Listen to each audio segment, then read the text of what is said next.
the equivalence principle is valid or not. But so for all the tests of general relativity or equivalence principle, so that the equivalence principle is valid actually.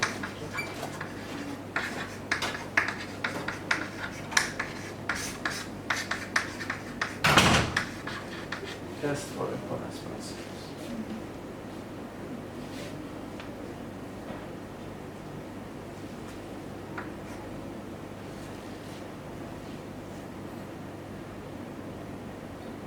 So they are very important. So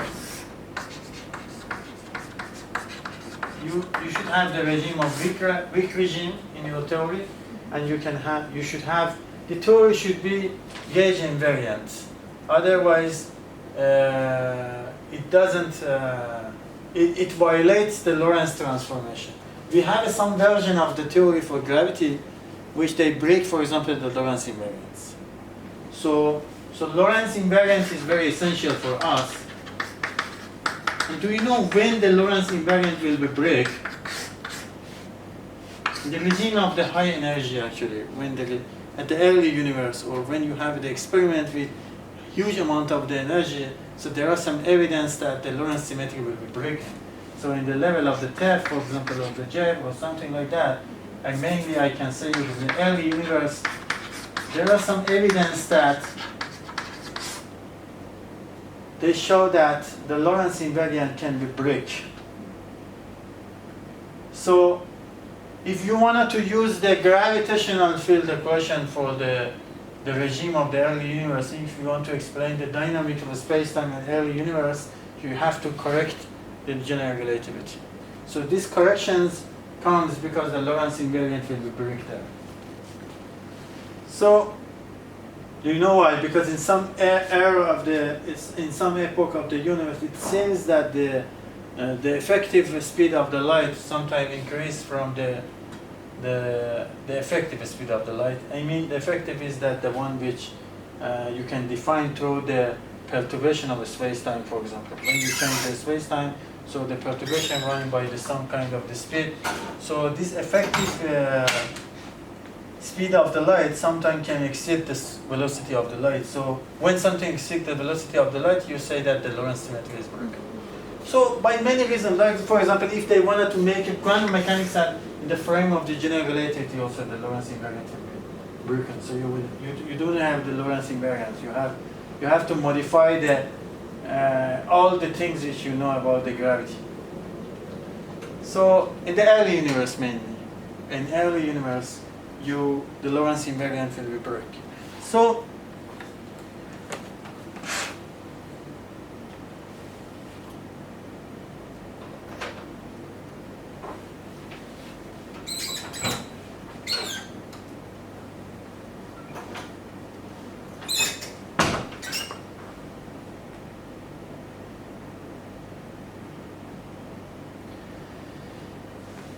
the principle of minimal gravitational coupling, as I told you, it's like a conservation of the energy. I wanted to mention something about that also. The principle of minimal coupling to the gravitational. It's like a conservation of the energy locally. So let's talk about considering the matter and how you can consider the matter and what is the main parameter which you can use to use as a source when you want to build a theory for gravity or everything in the space-time. So I want to I started to do a simple calculations, and by these simple calculations I want to just propose the idea of the covariance conservation of the energy conditions. Covariant form of conservation of the energy.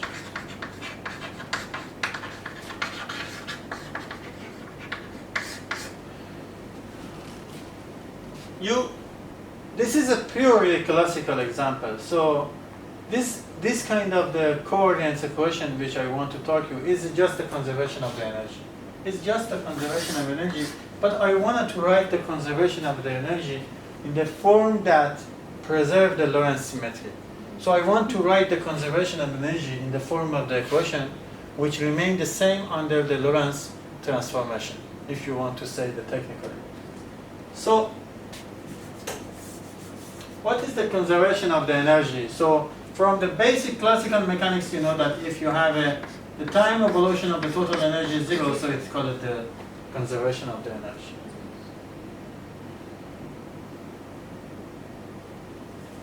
Or E dot 0. Not these equations is satisfied by all the systems. So if you have a harmonic oscillator and the harmonic oscillator frequency changed by the time, for example, as it happened really in the Van der Waals, for example, oscillator, in the oscillator which they used to make the radio or the elements of the electronic elements.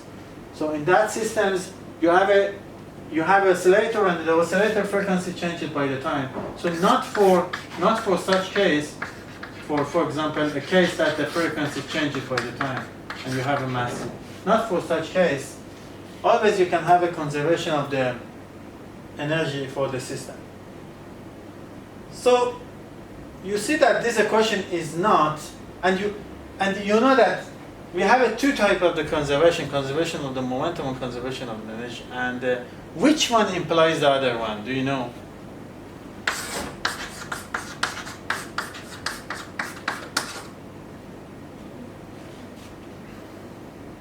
If you have a conservation of a momentum, you can say that you have a conservation of the kinetic energy. And if the system is conservative, I mean the potential comes from the function of the coordinate only. So then after that you can say that the total energy is conserved. I mean, what I'm talking is that the total energy is given by the kinetic energy, which is in non-relativistic regime, you can write like that, and plus the potential. So if the system is conservative, the potential depends only to the coordinates. Coordinate, I mean the normal coordinate x, y, z. And then if you have a conservation of momentum, so you can have the conservation of the total energy here. So, and that happened for example, for simple harmonic oscillator, when the omega is not time dependent. But if you want, I want you to summarize all these two roles, the conservation of the momentum and conservation of the energy, in the 4-dimensional space-time, in special relativity, not in general relativity, first of all. So this kind of the calculation is called covariant form. The final equation would be the covariant form or covariant form of the conservation of the energy. So I wanted to write the first observation is that the energy and the momentum will appear with the same footing as special relativity. As you know, thanks to this equation, which remain invariant from the modern physics, which remain invariant under a certain type of the Lorentz transformations, and you can understand this equation easily, like just by comparing this equation to the invariant interval between the 2 points in the space-time, x and t. So this is invariant on the Lorentz transformation. So this is actually invariant on the Lorentz transformation because there is a formal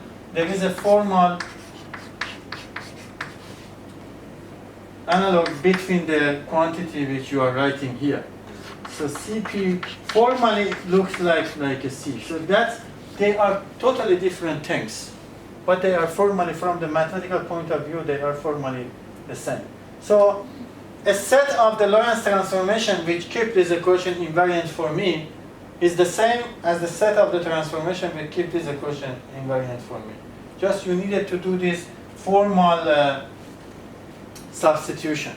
So I wanted to start from here exactly, and then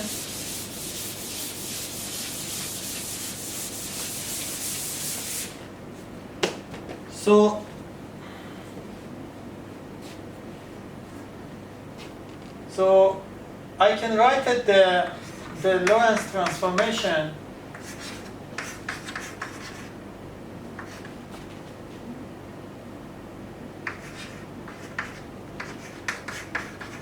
This is the Lorentz transformation. If I write that only for the translation in the x direction, the simple case, and E prime will be gamma E minus Vx Vx.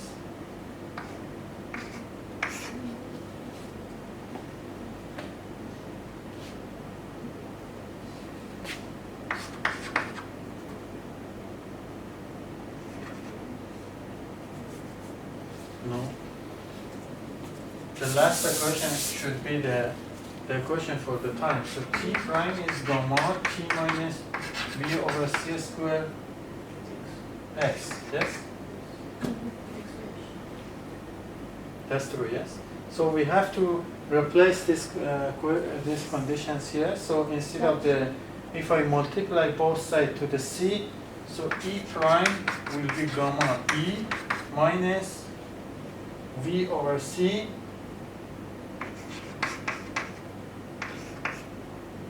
P, huh? No, I multiply by the C, so V over C. V over C is V over C. Instead of the X, I put C.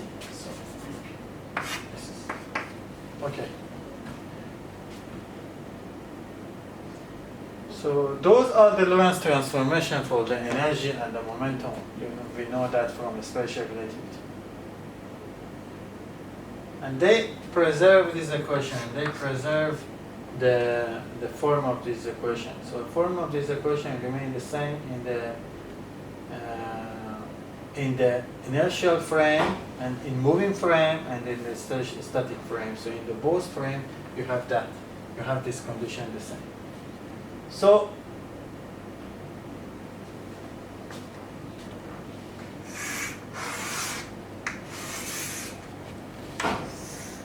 what is your proposal to write both momentum and energy conservation equation in the covariant form? What is the covariant form? So the equation should contain both the energy and momentum in the same equations. In the same equation, you should have that. You have one more information. The one more information is that the 4 vector for the momentum, you can write that like, how you can write that? E over C and the P. So this is the 4 momentum of the moment. I mean, by this vector, you can summarize the equation and you can also check the conservation of this energy and conservation of the momentum. So if I can write an equation for you that, which gives you the conservation of this vector, this 4 vector, it will be the covariant conservation of the energy and momentum at the same time. So the change of this 4 vector, if 0, I can guarantee that the system has both the energy and the momentum conserved. But there is a problem. The problem is that the time is one of your coordinates here. So if you want to talk about the conservation of energy and momentum in space-time, you never can use time as your coordinate to show the change in the parameters, like E and the P.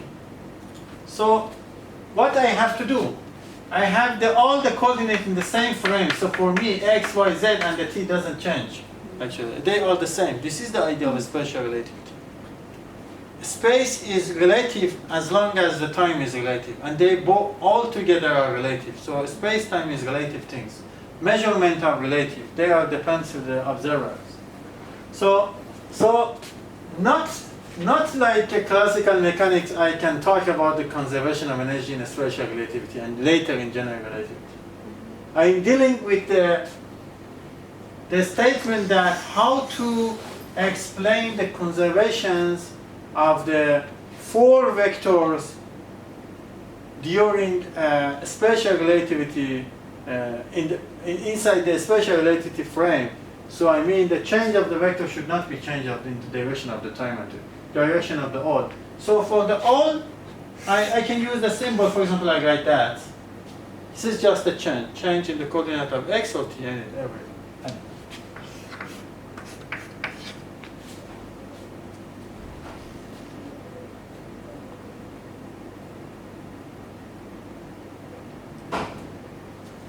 So if you wanted to put the time, you can use the time here. If you want to put the coordinate x, you can use it here.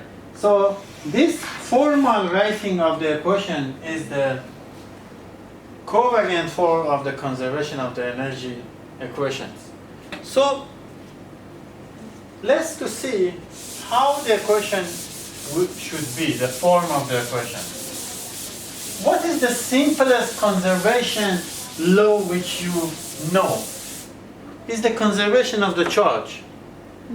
In electromagnetics, you several times you see this equation which gives you the change in the charge density of the rho, and it's related to the J. J is the electric current. So as long as the density of versus the time decrease, so it means that the system left some. So if the density changes, so it means that you have a current J. As long as rho the t is not 0, so you have a J. And you know that the J, it's not only for electromagnetic. J is proportional to the density and proportional to the velocity for the charge. So this you know from electromagnetic. This same equation we have in heat transfer phenomenon. Continuity. So this is generally called continuity equation. This is the same words. Continuity equations, if written in the fourth dimension, gives you the covariant form of the conservation of energy. So I have to see that, you know, I write here without anything. Even I didn't say that this P is the same like that. I say the conservation should come like the change in the coordinate of the some quantity to be 0. And I don't know that what's the quantity. So let's to see, can I write this equation in the covariant form, do you think? Can I write the equation in the terms of the form that be invariant under the Lorentz transformation? Yes, if we use tensors, for example. No. We don't know what's the tensor actually. I just can write this in the Cartesian coordinate.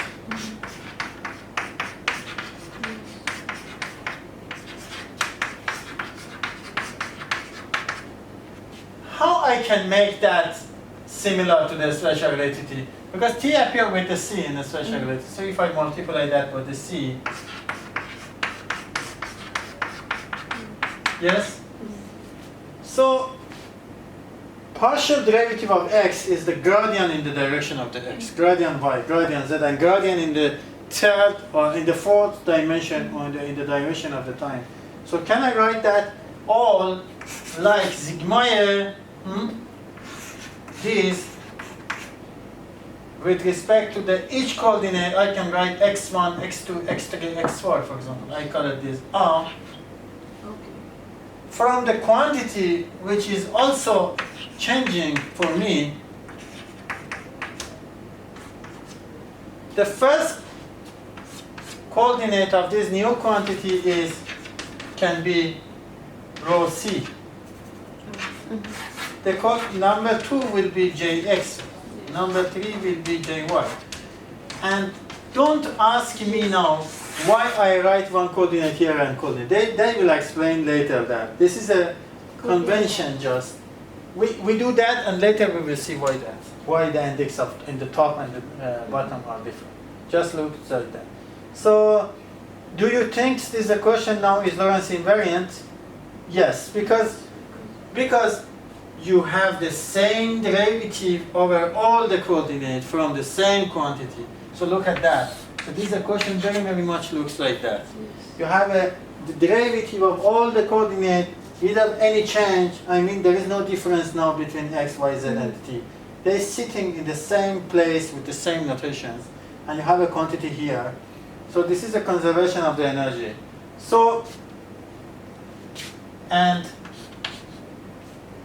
this is the conservation of the energy and conservation of the charge or anything, heat flux and everything.